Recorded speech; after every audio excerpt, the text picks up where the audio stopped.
এডুকেটামের online প্ল্যাটফর্মে তোমাদের প্রত্যেককে স্বাগত জানাই। তোমরা জানো যে এডুকেটাম এই চ্যানেলে চলছে জিকের একটা সিরিজ। তোমরা জানো এটাও যে আসন্ন যে WBSSC গ্রুপ সি এবং গ্রুপ ডির পরীক্ষা, যেটা ফেব্রুয়ারি মাসের সেকেন্ড উইকের পর হওয়ার একটা বিশাল চান্স রয়েছে বলে এরকম সূত্র মারফত খবর আছে, তো তারই আমরা জিকে সিরিজ চালাচ্ছি। তোমরা অলরেডি কমেন্ট সেকশনে জানিয়েছিলে যে স্যার এই সিরিজটা প্লিজ চালিয়ে যান, তো আমরা তার জন্যই আজকে 8 নম্বর সেট জিকে এনেছি। তোমাদের প্রতিজ্ঞা করতে হবে যে অবশ্যই যে 20 নম্বরে যে জিকে বা জেনারেল অ্যাওয়ারনেস থাকে, সেই জেনারেল অ্যাওয়ারনেস থেকে তোমাদের ম্যাক্সিমাম নাম্বার মানে 20 অথবা ম্যাক্সিমাম নাম্বার তোমাদের গেইন করতে হবে। তার জন্যই আমাদের এই প্রচেষ্টা, আর তোমাদের এই ভালোবাসা আমাদের অবশ্যই আরও সেট বা আরও কোশ্চেন রেডি করতে সাহায্য করবে বলে আমরা মনে করছি। তো এডুকেটামের তরফ থেকে আজকে দেখো তোমাদের জন্য আমি এনেছি 8 নম্বর যে সেটটা জেনারেল অ্যাওয়ারনেসের। তোমরা আমার সাথে অবশ্যই প্র্যাকটিস করো এবং প্র্যাকটিস করার পর তোমাদের কত মার্কস আসছে তোমরা অবশ্যই কমেন্ট সেকশনে জানাবে। অলরেডি তোমরা জানাচ্ছ যে স্যার এই মার্কস আসছে, তো খুব ভালো লাগছে আমাদের দেখে সেটা। তো চলো কথা না বলে আমরা সেটটা শুরু করি। দেখো আমরা 8 নম্বর সেটে চলে এসেছি। আর আরেকটা বিষয় যে এই যে বইটা বিষয়ে তোমরা অনেকে জিজ্ঞেস করছো, এর যে পিডিএফ ভার্সান তোমরা অবশ্যই পেয়ে যাবে, পিডিএফ ভার্সান পেয়ে যাবে। আমরা চ্যানেলে 2-1 দিনের মধ্যে আমরা অলরেডি তোমাদের জানিয়ে দেবো ভিডিও করে, কোনো টেনশনের কোনো কারণ নেই। তোমরা এই নিয়ে কোনো টেনশন করো না, তোমরা শুধু আমাদের স্যারদের সাথে প্র্যাকটিসটা চালিয়ে যাও। ক্লিয়ার? চলো আমরা আজকে 8 নম্বর সেটে চলে আসি। এবং 8 নম্বর সেট এবং আমাদের সেটগুলো তোমরা সকলেই জানো যারা ফলো করছো যে গ্রুপ সি এবং গ্রুপ ডি এই দুটোকে ভিত্তি করেই কিন্তু বানানো। তো গ্রুপ সি গ্রুপ ডির ওপর যেহেতু ভিত্তি করে বানানো, তো কোয়েশ্চেনের লেভেল কিন্তু তোমাদের যে রকমের আসবে আপকামিং পরীক্ষা সেইভাবেই রাখা হয়েছে। ক্লিয়ার? চলো আমরা আজকের প্রথম কোয়েশ্চেনটা দেখি কি আছে। প্রথম কোয়েশ্চেনটা দেখো, চাইল্ড ম্যারেজ রেস্ট্রেন্ট অ্যাক্ট ভারতে চালু হয় যে বছর? 4টি অপশান, 1929, 1971, 2005 নাকি 2020। এখানে ইংরাজিটাও দেওয়া আছে দেখো, in which year was the Child Marriage Restraint Act enacted in India. 4টে অপশান তোমাদের দেওয়া আছে। তো আগে এই প্রশ্নের উত্তরটা কী হবে বলে দিই, তারপরে বাকি ইনফরমেশান তোমাদের জানাচ্ছি। তো এই প্রশ্নের উত্তর কী হবে? এই প্রশ্নের উত্তর হবে অপশান এ, অর্থাৎ 1929। এইটা হচ্ছে এই প্রশ্নের উত্তর হবে। ক্লিয়ার? এবার প্রথমত বলি, এই চাইল্ড ম্যারেজ রেস্ট্রেন্ট অ্যাক্ট এর আরেকটা নাম আছে। আরেকটা নাম কি? আরেকটা নাম হচ্ছে সারদা অ্যাক্ট। এটা খুব ভালো করে মনে রাখবে, সারদা অ্যাক্ট। ক্লিয়ার? অ্যাক্টে কি বলা আছে না, এই অ্যাক্টের মাধ্যমে বুঝতেই পারছো 1929 মানে ব্রিটিশ আমলে। তো সেই অ্যাক্টে কি বলা আছে, এই অ্যাক্টে ছেলে এবং মেয়েদের যে বিবাহের ন্যূনতম বয়স সেই বয়সটা নির্ধারণ করা হয়েছে।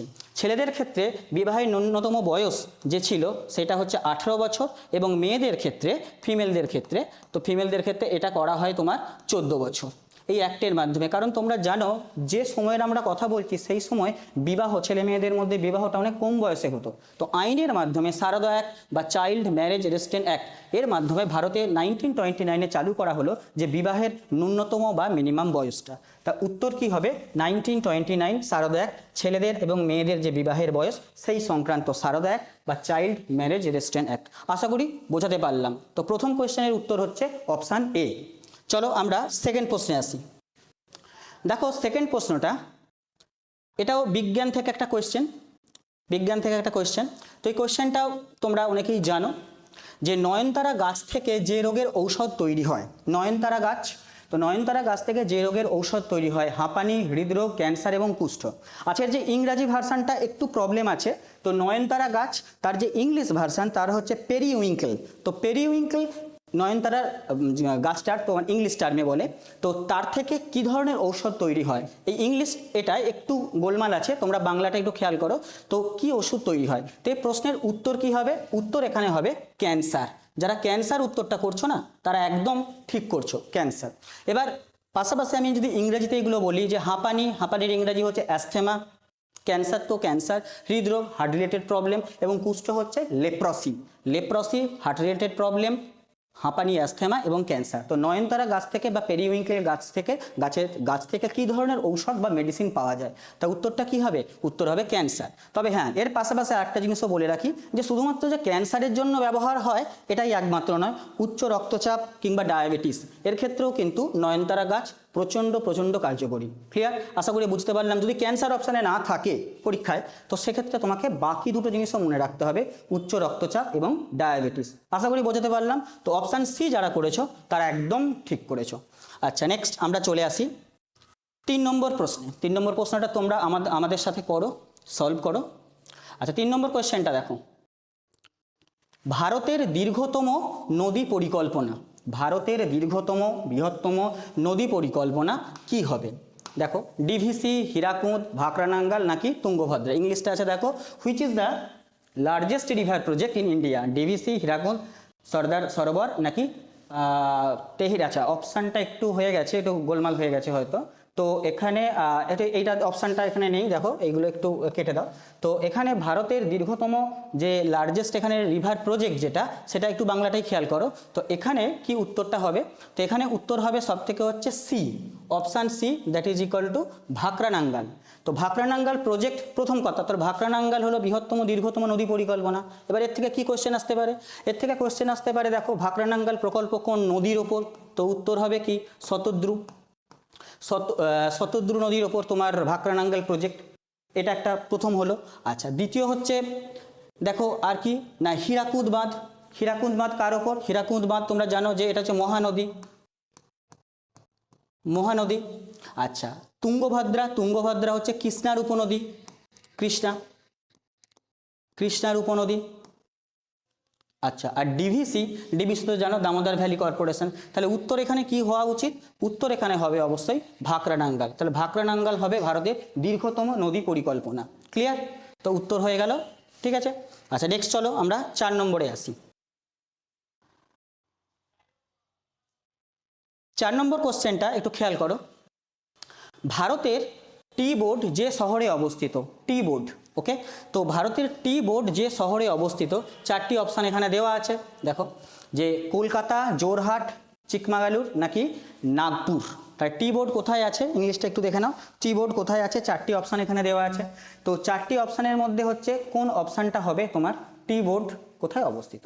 তো তোমরা জানো যে অপশান যারা এ করবে না, অর্থাৎ কলকাতা, কলকাতা যারা করছো টি বোর্ড সেখানেই অবস্থিত কলকাতা শহরে।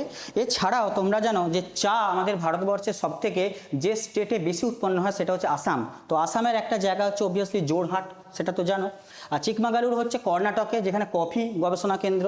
আর নাগপুরকে তোমরা কি বলে সেটা অবশ্যই কমেন্ট সেকশনে জানাবে, মানে নাগপুর কিসের জন্য বিখ্যাত সেটা কমেন্ট সেকশনে তোমরা জানাবে। চলো এ প্রশ্নের উত্তর হচ্ছে এ, কলকাতা। ওকে নেক্সট, পরের কোয়েশ্চেন। পরের কোশ্চেন দেখো, মিনামাটা রোগ যে ধাতুর কারণে হয়, মিনামাটা, মিনামাটা একটা রোগ, সেটা কিসের জন্য হয়? আর্সেনিক, সীসা, পারদ নাকি ক্যাডমিয়াম। দেখো এদিকে যে এদিকে ইংলিশটা একটু প্রবলেম আছে, ইংলিশটা ছেড়ে দাও, ইংলিশটার দিকে ধ্যান দিও না তোমরা। মিনামাটা রোগ কী জন্য হয়, এটা ইংলিশটা এর কাছে বেরি এখানে হয়ে গেছে। তো এখানে ইংলিশটা মিনামাটা রোগ যে ধাতুর কারণে হয় সেটা একটু দেখো। তো এখানে কি হবে? আর্সেনিক, সীসা, পারদ এবং হচ্ছে যে ক্যাডমিয়াম, 4টি অপশান আছে। তো মিনামাটা রোগ কী জন্য হয়? পারদ ঘটিত একটা রোগ হচ্ছে মিনামাটা। মিনামাটা বলে একটা শহর আছে, মিনামাটা। তো মিনামাটা বলে একটা শহর আছে কোথায়? জাপানে। তো জাপানে প্রথম এই রোগের যে লক্ষণ সেটা দেখা গিয়েছিল জাপানের মিনামাটা শহরে। কি আছে কত সালে? তাও মোটামুটি 1950-এর দশকে, ঠিক আছে। তো সেখান থেকেই নামকরণটা করা হয়েছে পারদ ঘটিত রোগ, সেটা হচ্ছে মিনামাটা। আচ্ছা পাশাপাশি যদি দেখি আর্সেনিক, আর্সেনিক কী জন্য? আর্সেনিক হচ্ছে ব্ল্যাক ফুট ডিজিজ, এটা শুনে থাকবে, black foot disease. Cadmium, cadmium ঘটিত রোগ হচ্ছে ইটাই। আচ্ছা লিখে দিই তোমাদের জন্য, ইটাই। এবং সীসা ঘটিত রোগটার নাম কি না? সীসা ঘটিত রোগটার নাম হচ্ছে ডিসলেক্সিয়া। ক্লিয়ার? ক্যাডমিয়াম ঘটিত ইটাই, ব্ল্যাক ফুট ডিজিজ, আর্সেনিক এবং সীসা ঘটিত হচ্ছে ডিসলেক্সিয়া। তাহলে পাশাপাশি আমি আদার্স অপশানের উত্তরগুলোও পেয়ে গেলাম, তাই না? তো মিনামাটা রোগ যে ধাতুর কারণে হয় সেটা হচ্ছে পারদ, অপশান সি। এখানে এইটা ভুল আছে, ইংলিশটা অন্য কোয়েশ্চেন হয়ে গেছে, তো তোমরা এটা দেখে নাও। তো অপশান হচ্ছে সি। চলো 6এর কোয়েশ্চেনে আসি। 6এর কোয়েশ্চেন, 2020 সালের এনইপির মূল উদ্দেশ্য হলো, তো ন্যাশনাল এডুকেশন পলিসি খুব ইম্পর্টেন্ট তোমাদের আপকামিং সি এবং ডি পরীক্ষার জন্য, তোমরা জানো সিলেবাস অলরেডি রয়েছে। তো ন্যাশনাল এডুকেশন পলিসি 2020 তার মূল উদ্দেশ্য কি? 4টি অপশান, গ্রামীণ শিক্ষা ব্যবস্থার উন্নতি, শহরের শিক্ষা ব্যবস্থার উন্নতি, গ্রাম ও শহর উভয়ের প্রাথমিক শিক্ষার উন্নতি, নাকি গ্রাম ও শহরের প্রাথমিক শিক্ষার উন্নতি ও বৃত্তিমূলক প্রশিক্ষণ পরিকাঠামো তৈরি করা। তো ইংলিশও তেমন সেম জিনিসই আছে। তো এখানে কি হবে না, ন্যাশনাল এডুকেশন পলিসির মেইন যে উদ্দেশ্য সেটা কি হবে, উত্তর ডি, অর্থাৎ যারা ডি করছো না, গ্রাম প্লাস শহর, তাদের প্রাথমিক শিক্ষা, তার পাশাপাশি বৃত্তিমূলক শিক্ষা, সেই দুটোরই ডেভেলপমেন্টের জন্যই হচ্ছে ন্যাশনাল এডুকেশন পলিসি আনা হয়েছে 2020-তে। ক্লিয়ার? তো অপশান ডি যারা করবে তার একদম ঠিক করেছো। নেক্সট, তারপরে চলে আসে 7 নম্বর। দেখো 7 নম্বর কোয়েশ্চেনটা কি দেওয়া আছে, স্বাধীন ভারতের প্রথম সাধারণ নির্বাচন যে সালে শুরু হয়। এখানে প্রশ্নটা এরকম হওয়া উচিত যে স্বাধীন ভারতের যে সাধারণ নির্বাচন যে সময় শুরু হয়। প্রশ্নটা দেখো, in which year was the first general election held independent India, মানে স্বাধীন ভারতে প্রথম জেনারেল ইলেকশন কবে শুরু হয়েছিল। আচ্ছা, এর প্রশ্নটার উত্তর দেখো, তোমার কনফিউজিং হতে পারে, কনফিউশন তোমাদের হতে পারে, 51, 52, 53, 54 আছে। দেখো নির্বাচন শুরু হয়েছিল অ্যাকচুয়ালি না, সেটা হচ্ছে অক্টোবর 1951 টু চলেছিল ফেব্রুয়ারি 1952। তাহলে অ্যাকচুয়ালি যে সালে শুরু হয়েছিল, যদি বলে শুরু হয়েছিল তাহলে তার উত্তর কি হবে, উত্তর হবে 1951। অর্থাৎ 1951 অক্টোবরে শুরু হয়েছিল সাধারণ নির্বাচন, চলেছিল কতদিন পর্যন্ত, ফেব্রুয়ারি 1952 পর্যন্ত। বোঝা গেছে? তো এর মধ্যে নির্বাচনটা সংঘটিত হয়, তার পরবর্তীকালে সেখান থেকে পার্লামেন্ট লোকসভা গঠিত হয়। তো উত্তর এখানে শুরু হয়েছিল বললে 51-52। যদি বলে স্বাধীন ভারতের নির্বাচনের কার্যকাল, তখন কি হবে 1951 টু 52, এইটা হচ্ছে উত্তর হবে। কার্যকাল বললে 51-52, শুরু হয়েছিল বলে 51, শেষ হয়েছিল কবে, হবে 52। আশা করি বোঝা গেছে।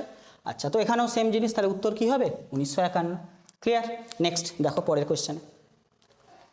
পরের কোশ্চেন দেখো, খুব ভালো কোশ্চেন একটা। মুঘল আমলে কোন সম্রাট চিত্রশিল্পের যে সমৃদ্ধি, মানে কোন সম্রাটের সময় চিত্রশিল্পের যথেষ্ট সমৃদ্ধি হয়েছিল, during the Mughal period which was the famous for the exporting textile. এখানে একটু ইংলিশগুলো একটু হয়ে গেছে সম্ভবত কিছু একটা কারণে। তো এখানে দেখো যে সময় চিত্রশিল্পীদের, বাংলাটার দিকে একটু তোমরা ধ্যান দাও, যে চিত্রশিল্পীদের যে সমৃদ্ধি, সেই সমৃদ্ধিটা চরম পর্যায়ে পৌঁছেছিল কার সময়।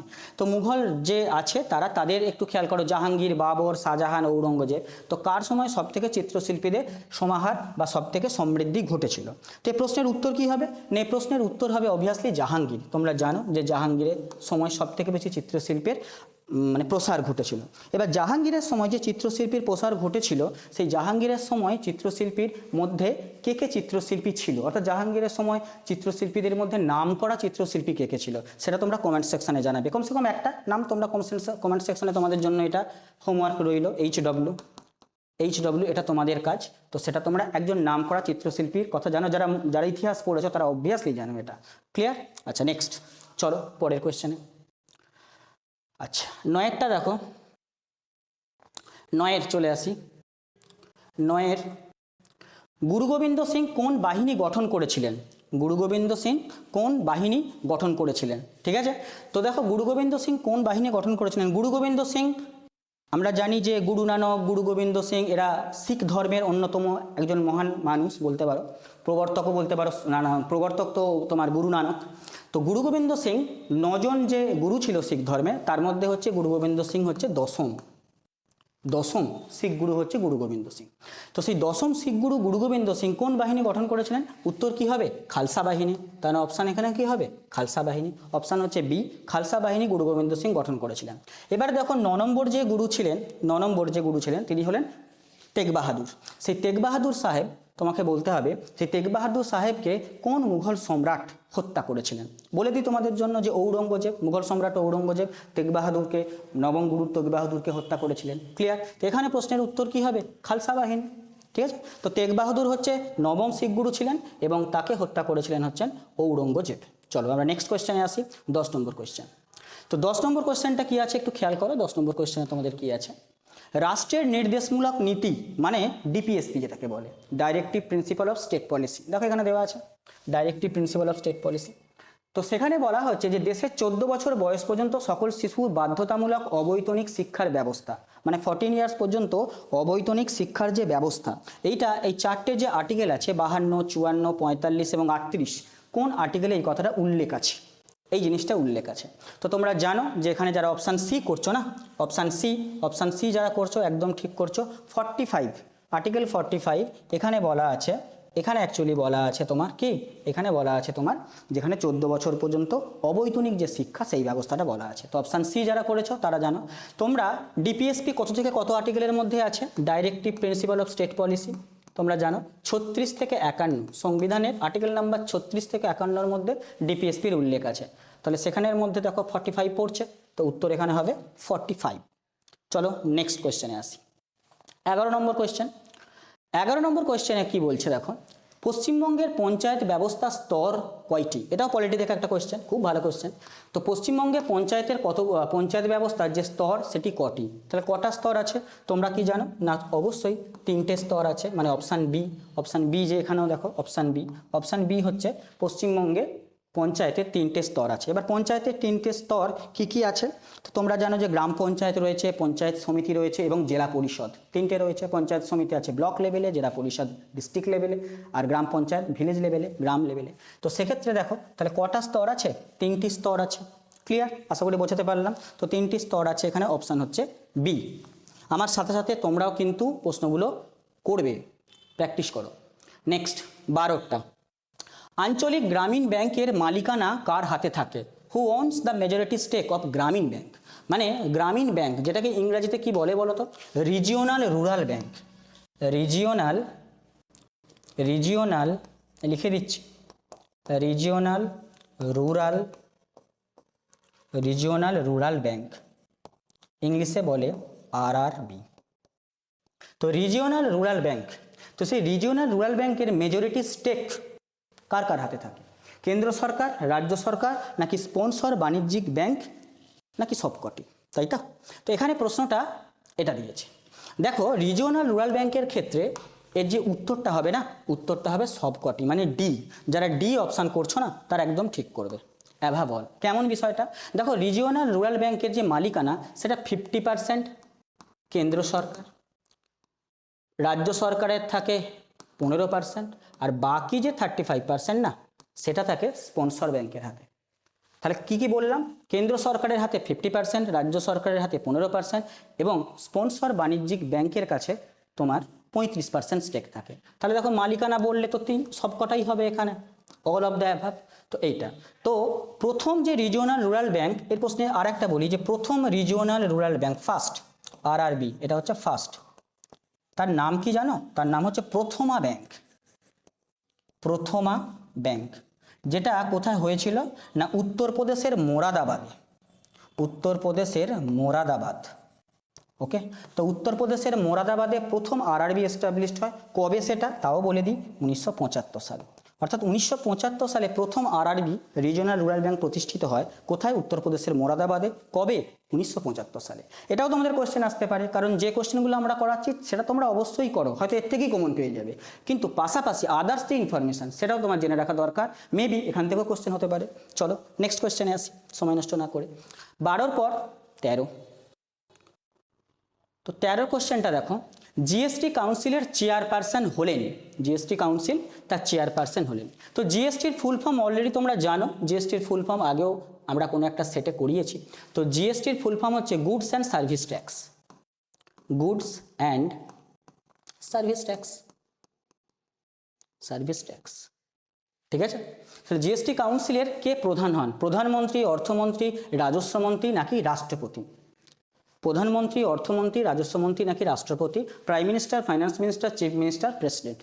ওকে, তো গুডস অ্যান্ড সার্ভিস ট্যাক্স বা জিএসটি সেই কাউন্সিলের যে চেয়ারপারসন যিনি হন তিনি হচ্ছেন অর্থমন্ত্রী। অর্থমন্ত্রী অপশান বি হবে। এদিকেও দেখো ফাইন্যান্স মিনিস্টার অপশান বি হবে। যারা অর্থমন্ত্রী করবে তারা একদম ঠিক করেছো। ক্লিয়ার? আচ্ছা, এটা তো গেল। এবার জিএসটি একটা কোশ্চেন আছে, জিএসটি প্রত্যক্ষ কর না পরোক্ষ কর? Direct tax or indirect tax? তো তোমরা এখানে সবসময় করবে জিএসটি হচ্ছে একটা indirect tax, indirect tax. Clear?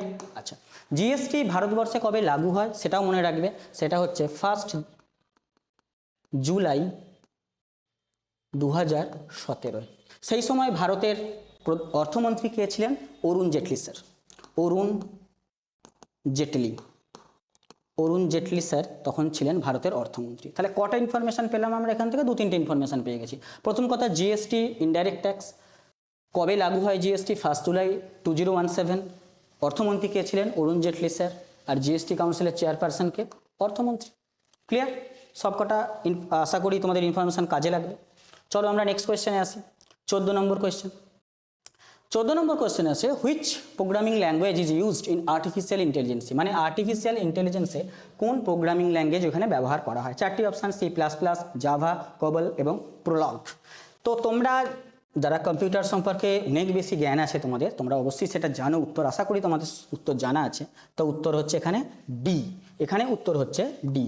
এছাড়াও তোমরা দেখবে যে অত্যাধুনিক যে মডার্ন যে হিসাবে সেটা হচ্ছে পাইথন ব্যবহার করা হয়, পাইথন ব্যবহার করা হয়ে থাকে। বাট এখানে অপশানে তো নয়, এখানে তো প্রোলগ অবশ্যই মাস্ট উত্তর হবে। তো এইখানে ওকে, তো মডার্ন হিসাবে আরও বেশি টেকনিক্যাল হলে সেটা পাইথন হতো, বাট এখানে হচ্ছে প্রোলগ, অপশান ডি হবে উত্তর। নেক্সট আমরা চলো পরের কোয়েশ্চেনে আসি।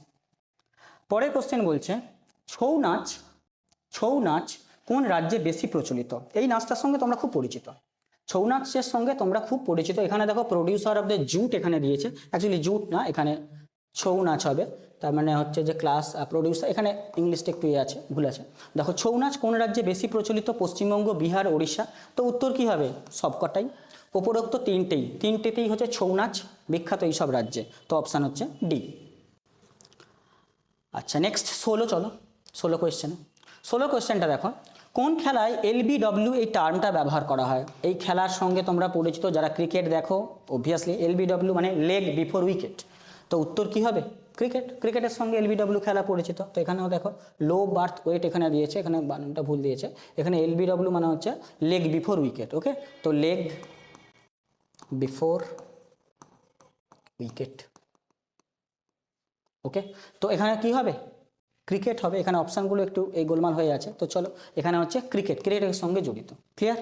নেক্সট পরের কোয়েশ্চেন 17 দেখো, স্নুকার খেলার টেবিলের রং, স্নুকার খেলায় টেবিলের রং কি হয়ে থাকে স্নুকার খেলাতে। আচ্ছা, স্নুকার খেলায় টেবিলের রং কি হয়ে থাকে। দেখো এই কোশ্চেনটা তোমাদের আগের সেটেও হয়তো করিয়েছি, যারা করেছো তারা জানো যে আগের সেটেও এটা করেছি, আধার এটা হবে না। আচ্ছা, এখানে কি হবে, স্নুকার খেলার টেবিলের রং কি হবে। এখানে ছিল উত্তর হবে গাঢ় সবুজ। গাঢ় সবুজ যারা উত্তর করবে সেটা হচ্ছে সঠিক উত্তর হবে। আর স্নুকার খেলাতে টোটাল 22টা বল ব্যবহার করা হয়, 22টা, মনে রাখবে এটা। স্নুকার খেলা তোমরা দেখে থাকবে, তো সেই 22টা বল ওখানে ইউজ করা হয়। দেখবে এখানে যেখানে দেখবে তার মধ্যে 15টা রেড, একটা হোয়াইট সাদা, আর বাকিগুলো মানে বাকি যে 6টা সেটা যে বিভিন্ন কালারের ব্যবহার করা হয়, বিভিন্ন কালার, কমলা, গোলাপি এইসব ব্যবহার করা হয়ে থাকে। মেনলি 15টা রেড, একটা হোয়াইট তো মাস্ট, বাকি 6টা, কারণ প্রত্যেকের আলাদা আলাদা পয়েন্ট আছে। তো এর উত্তর যেটা হবে সেটা হচ্ছে সবুজ, অর্থাৎ 17C। নেক্সট 18, চলো 18টায় চলে আসি। 18টায় কি বলছে দেখো, ভারতের অর্থনীতিতে PLI স্কিম বলতে কি বোঝায়। PLI স্কিম এটা হচ্ছে রপ্তানির হবে, হ্যাঁ, এখানটা হচ্ছে রপ্তানির। হ্যাঁ, তো রপ্তানির শুল্ক, উৎপাদন সংক্রান্ত উৎসাহমূলক যোজনা, ব্যক্তিগত ঋণ, নাকি হচ্ছে আমদানি নিয়ন্ত্রণ। ঠিক আছে, এখানে অপশানগুলো দেওয়া আছে দেখো। PLI scheme in the India economy, increase export, promote production, reduce import, নাকি বুস্ট ডোমেস্টিক প্রোডাকশন। প্রথম কথা এই PLI না, PLI এই PLI জিনিসটা কি না, PLI ফুল ফর্ম হচ্ছে প্রোডাকশন, এখানে লিখি production linked incentive. Production linked incentive. দেখো প্রোডাকশান কথাটা জুড়ে আছে না, মানে কি উৎপাদন। তো প্রোডাকশান কথাটা যখন জুড়ে আছে তার মানে হচ্ছে উৎপাদন। এখানে PLI স্কিম বলতে কি বোঝায় এখানে তাই তো দিয়েছে। তাহলে উৎপাদন সংক্রান্ত উৎসাহমূলক যোজনা, অফকোর্স এইটা। তাহলে উৎপাদন সংক্রান্ত উৎসাহমূলক যোজনা মানে যেখানে প্রোডাকশান আমার বাড়ছে, তো PLI স্কিম সেখানে লিঙ্কড ইনসেন্টিভ বলছে, তাহলে উৎপাদক প্রমোট প্রোডাকশান, এটাই উত্তর হওয়া উচিত, প্রমোট প্রোডাকশান, অপশান বি। চলো নেক্সট পরের কোয়েশ্চেনে আসি। আচ্ছা, পরের কোয়েশ্চেন দেখো, PLI স্কিমের মাধ্যমে ভারতের উদ্দেশ্য কোনটি নয়। কোনটা অ্যাকচুয়ালি উদ্দেশ্য নয়, PLI স্কিমের উদ্দেশ্য নয় কি। তাহলে দেখো বিদেশি প্রযুক্তি নিয়ে আসা, অবশ্যই প্রোডাকশান যদি বাড়াতে হয় তাহলে আমি বিদেশি প্রযুক্তি আনতে অসুবিধা কোথায়? তাহলে এটা ঠিক আছে। আমদানি নির্ভরতা কমানো, অধিক রপ্তানি কমানো, নাকি দেশীয় উৎপাদন বাড়ানো? তাহলে দেশীয় উৎপাদন বাড়ানো সেটাও ঠিক আছে, বিদেশি প্রযুক্তি নিয়ে আসা সেটাও ঠিক আছে। আমদানি নির্ভরতা কমানো নাকি অধিক রপ্তানি কমানো? তাহলে আমদানি নির্ভরতা কমানো মানে কি না, বাইরের দেশ থেকে আমদানি আমরা কম করব। যখন আমাদের প্রোডাকশান হিউজ হবে আমরা বাইরের দেশে রপ্তানি করব, বাইরে থেকে আমরা ডলার নিয়ে আসবো, আমাদের দেশের উন্নতি হবে। তো এখানে দেখো কোনটা না বলেছে, কোনটি নয়।